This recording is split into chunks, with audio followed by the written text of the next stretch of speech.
Hora de conversar com Mônica Bergamo. A Mônica tem um furaço na manhã desta quarta-feira.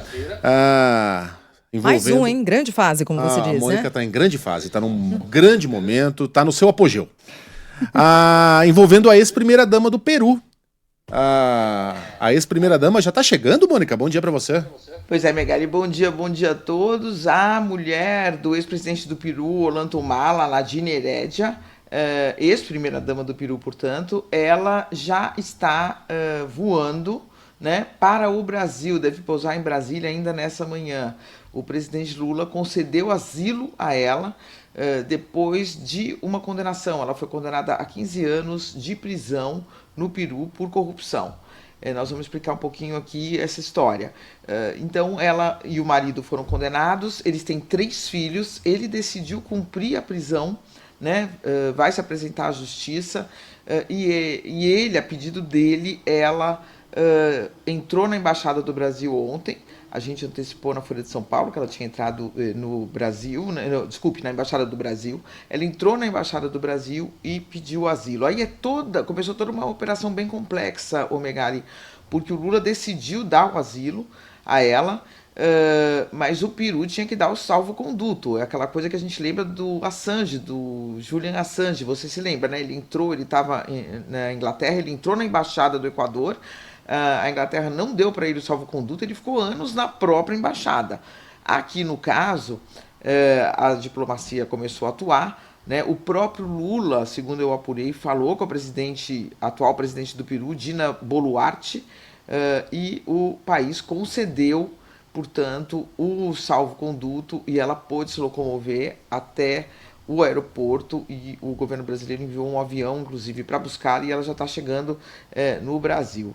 Então, portanto, aí o Brasil concedendo asilo à ex-primeira-dama, né? Eles foram condenados por lavagem de dinheiro, né? No caso de aportes ilegais da empreiteira brasileira Odebrecht, e também por terem recebido, diz a acusação, eles negam, né? Por terem recebido recursos de Hugo Chávez, que estava vivo quando eles foram candidatos em 2011 e 2006, respectivamente. Ela também foi candidata à presidência da República e, portanto, teriam recebido esse dinheiro sem declarar, né? É uma operação, Megali, que tem muita conexão com a Lava Jato brasileira, tá? Eles usam documentos da Lava Jato brasileira. A justiça peruana usa documentos de acusação, a promotoria lá usa documentos da Lava Jato peruana para fazer as acusações.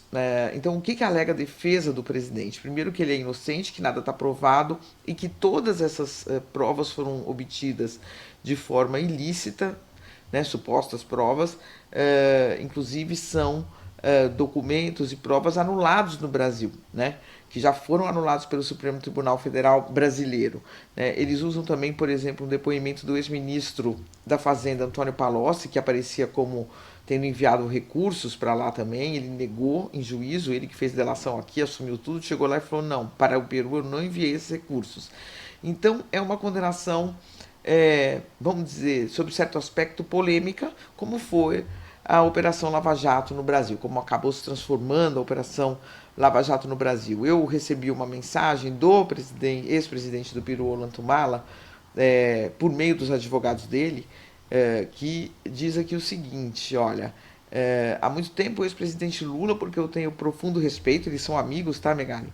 Disse que nunca pensou que colocar um prato de comida na mesa de uma pessoa com fome pudesse significar prisão. Isso ecoa na minha cabeça há muitos anos. Presidentes que amaram e lutaram seu povo podem ser condenados como se fossem criminosos.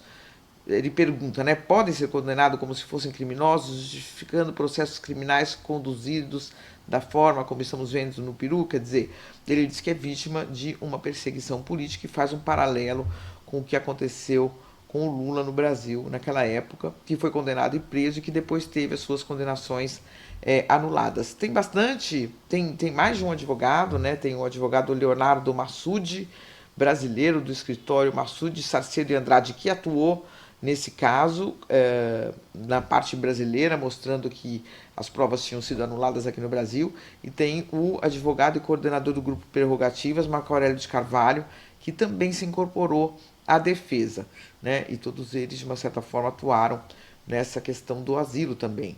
o Megali. Portanto, a ex-primeira-dama do Peru chegando ao Brasil para ficar, né, com seus 3 filhos, enquanto o marido cumpre prisão e segue numa batalha judicial para tentar anular essa condenação, Megali.